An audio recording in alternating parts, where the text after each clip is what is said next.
Okay, let's start with a really quick word association game. If I just say the word Oracle to you, what is the absolute first thing that pops into your head? Be honest. Honestly, I think of the word safe.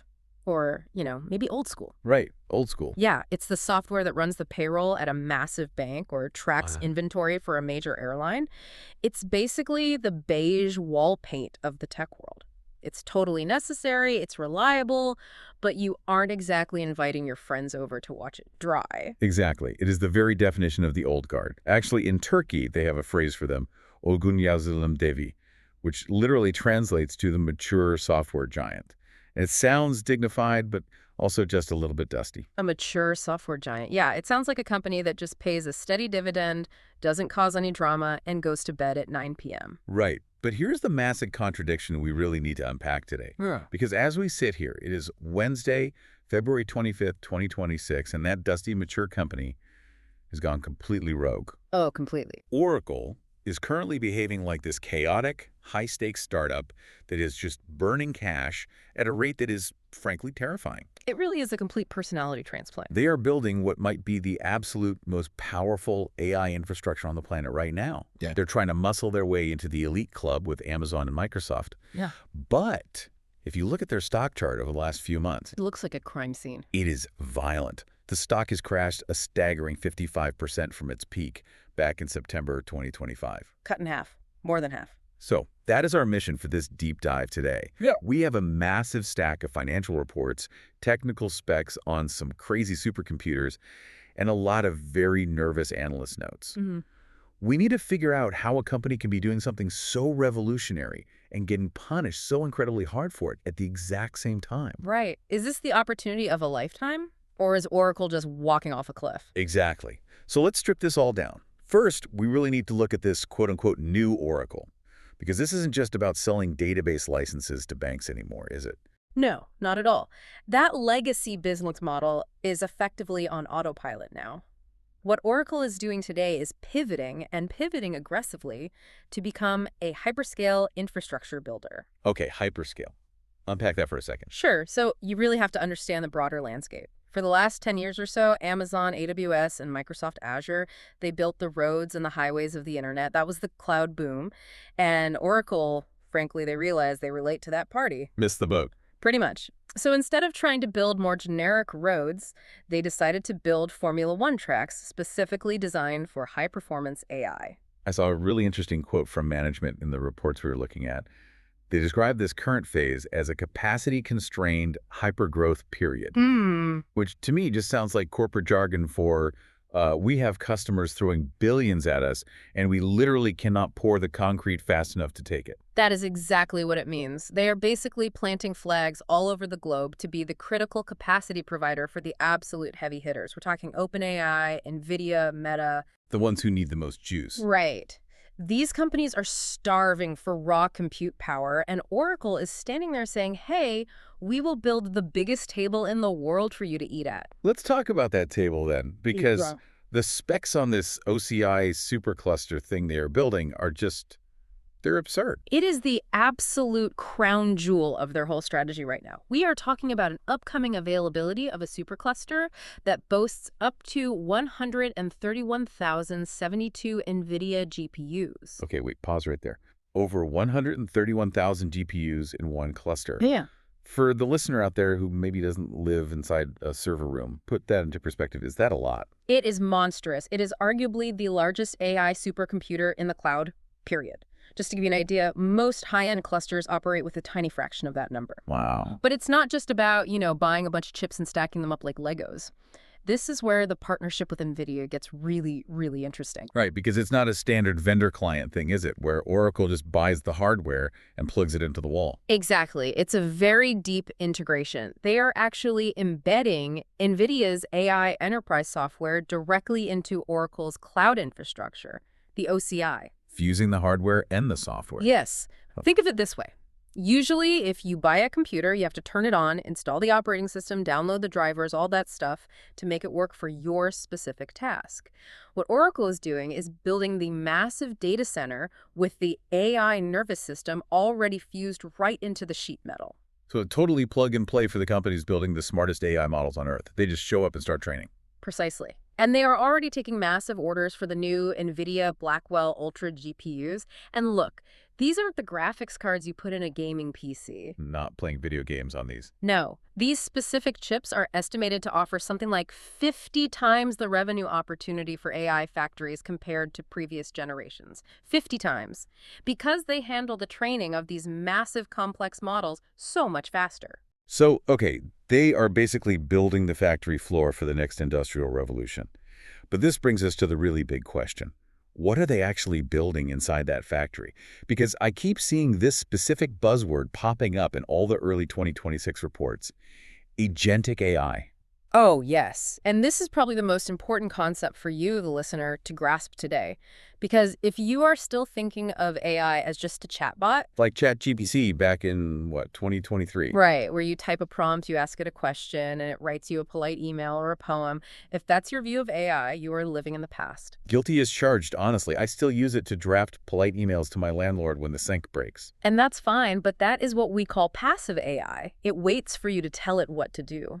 Agentic AI, on the other hand, is proactive. It actually has agency. So it does things on its own. Yes, you don't give it a prompt, you give it a goal. You say to the AI, plan a marketing campaign for this new shoe launch, go hire the freelance graphic designers, buy the ad space on social media, and just report back to me on the ROI. And it does it.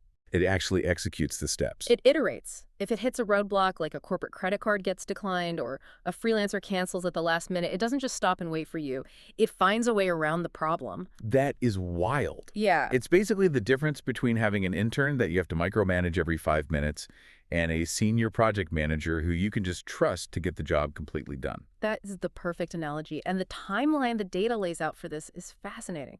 Because 2025, last year, that was the era of human in the loop. Meaning you had to check every single thing the AI produced. Right, you were basically co-piloting. But right now, in early 2026, we are rapidly moving to human on the loop. Supervisory. Like, I'm sitting back watching the dashboard, but my hands are technically off the steering wheel. Exactly. You intervene if something goes crazy, but mostly you just watch. And the bold projection here is that by 2028, just 2 years from now, we hit human out of the loop for routine business decisions, fully autonomous business operations. That sounds absolutely incredible, but also incredibly expensive.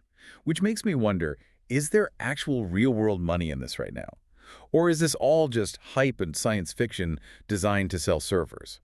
No, the ROI numbers are surprisingly concrete right now, IDC, and they are usually pretty conservative researchers. They did a recent study on organizations using Oracle's autonomous AI database, and they found a 436% return on investment over 3 years. Right, 436%. Yes. And the payback period, the actual time it takes to make your initial money back on the software cost, was just 5 months. Or 5 months. That is unheard of for enterprise software. Usually you're looking at, what, 3 to 5 years to break even on a major IT system upgrade? At least it's incredibly fast. Do we have real-world examples in the research? Like, who's actually using this to drive value right now? There are a few really interesting ones. There's a company called Solely Therapeutics, and they aren't using this to write marketing emails. They are using this tech for deep drug discovery. They are decoding complex cellular language to find new medical treatments. That is heavy, heavy computational work. Exactly.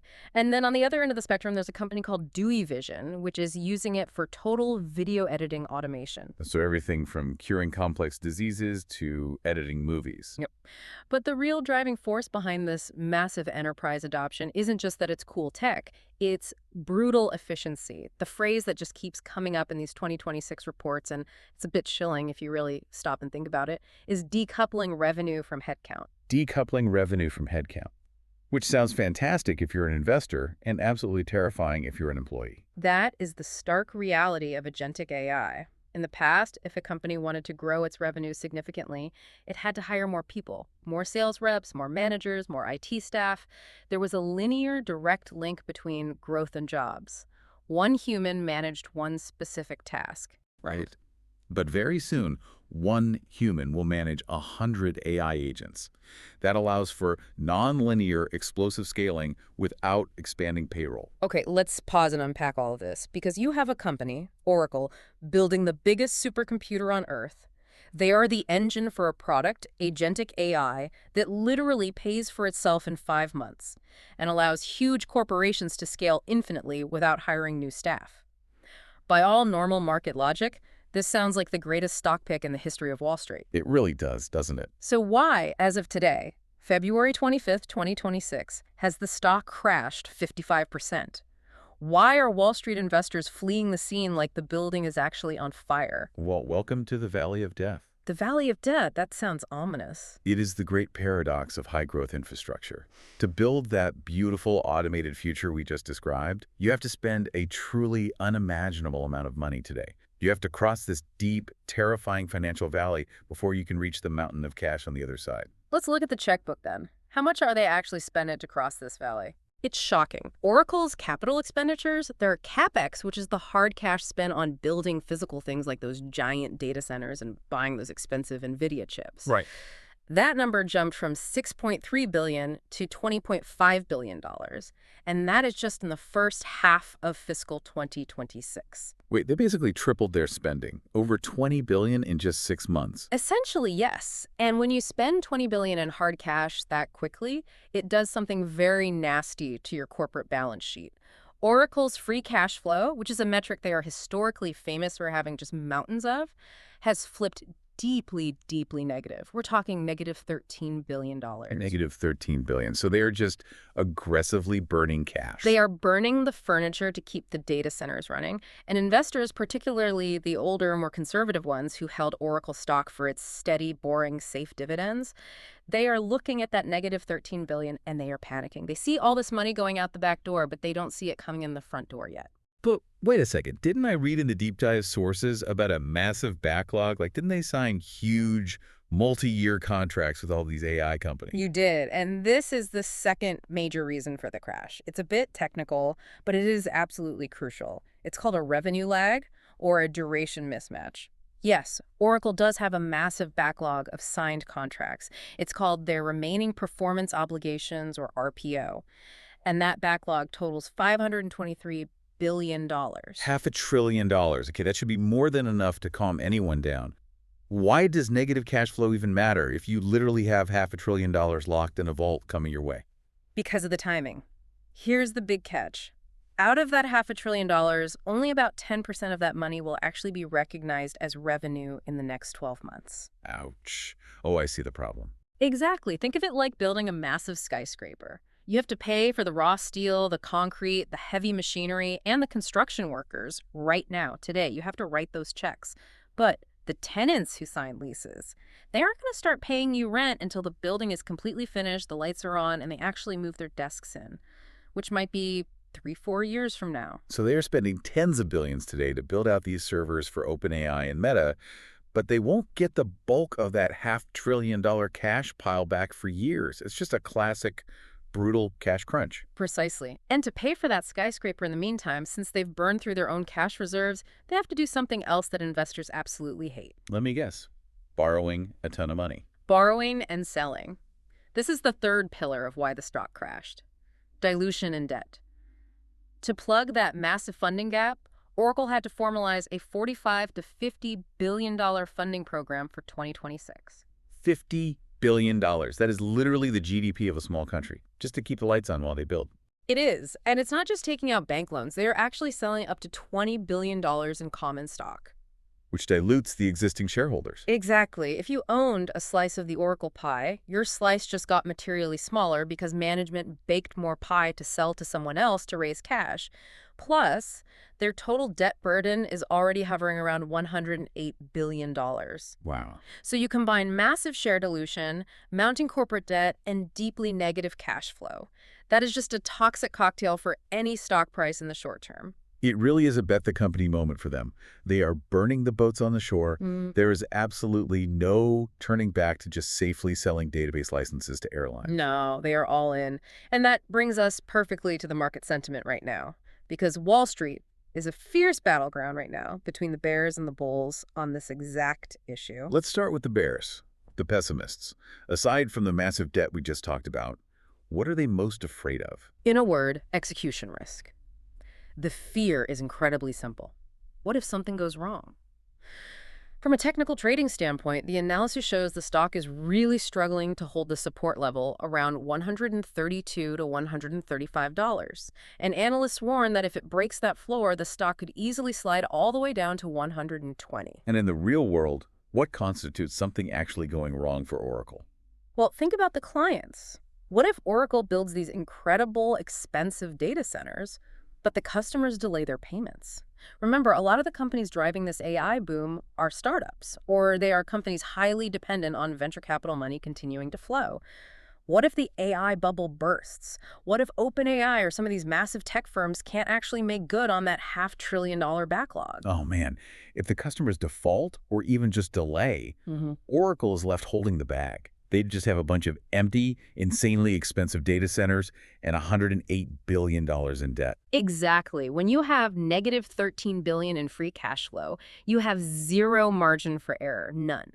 If a major customer delays a single payment, you still have to pay the massive interest on your own debt. That is the ultimate nightmare scenario for the bears. Okay, that is genuinely terrifying. But surely there's a bull case here too. Someone out there must be looking at that $500 billion backlog and just salivating. Oh, absolutely. The bull case is essentially the millionaire maker argument. The thesis is super simple. If Oracle actually pulls this off, if they somehow survive crossing this valley of death without going completely broke, they instantly become the fourth major cloud player on Earth. Meaning they get a permanent seat at the table with Amazon AWS, Microsoft Azure, and Google Cloud. Exactly. That is incredibly elite company, and their internal projections show cloud revenue hitting $144 billion by fiscal 2030. Wait, context check again. How does $144 billion compare to the big guys right now? Well, that projected number would make them larger than Amazon AWS is today. Are you serious? So in just 4 years, Oracle could theoretically be bigger than the current biggest cloud provider on the planet. That's the management projection, yes. Right. And if they actually hit that, the stock isn't just going to bounce back to its old high. It's going to trade at multiples of that. It requires a complete fundamental repricing of the entire company. So it really is binary. It's the highest stakes poker game imaginable. It really is. And if you look at the options market, it reflects this tension perfectly.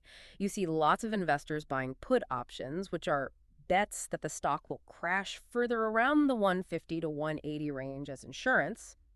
But at the exact same time, you see a huge cluster of call options bets that the stock will skyrocket, clustered way up around 220 to 250. So nobody thinks this stock is just going to stay flat. No one. It's either going straight to the moon or it's going to crash significantly harder. It's just incredible to me to think that a company we all used to associate with boring, reliable licensing fees and beige walls is now the most volatile, exciting, dangerous story in tech. It speaks to the sheer scale of this AI revolution. You can't just slowly iterate your way into this new market. You have to fundamentally transform your company. And as we're seeing, transformation is messy, it's incredibly expensive, and it's remarkably risky. But Oracle has clearly decided they'd rather risk crashing the plane than just slowly fading into irrelevance. Better to burn out than fade away. In the tech world. Always. So, as we wrap up this deep dive, let's bring it back to the listener. If you are watching this Oracle drama play out in real time, what is the core takeaway you should have? The main takeaway is that we are witnessing a genuine regime change the tech sector. Oracle is betting literally everything they have that agentic AI is the new electricity. And the technology absolutely works. The ROI studies prove that. The future demand is there. That massive backlog proves that. The only real question left is the financial bridge. And they afford to pay the toll to cross that bridge. Exactly. Can they manage this terrifying cash burn for the next 12 to 18 months until those big revenue checks finally start clearing the bank? Before we completely sign off, I do want to circle back to something you mentioned earlier. That concept of human out of the loop by 2028. Right. It's the lingering question in all of this data. Because we've spent all this time talking about Wall Street investors, CapEx, and stock prices. But let's just think about the broader economy for a second. If Oracle succeeds, and this agentic AI really does take over 15% of day-to-day corporate decisions by 2028, and companies successfully decouple their revenue growth from their headcount, it raises a profoundly deep philosophical and economic question for society. If a corporation can suddenly triple its revenue without hiring a single new human being, in fact, maybe they even reduce their workforce because one person is now managing 100 AI agents, well, that is obviously fantastic for Oracle's stock price, and it's fantastic for the profit margins of the companies buying the software, but what does that decoupling actually mean for the broader economy? Right. What happens to the headcount that just got decoupled? Exactly. What happens to those jobs? That is the provocative thought we will leave you with today.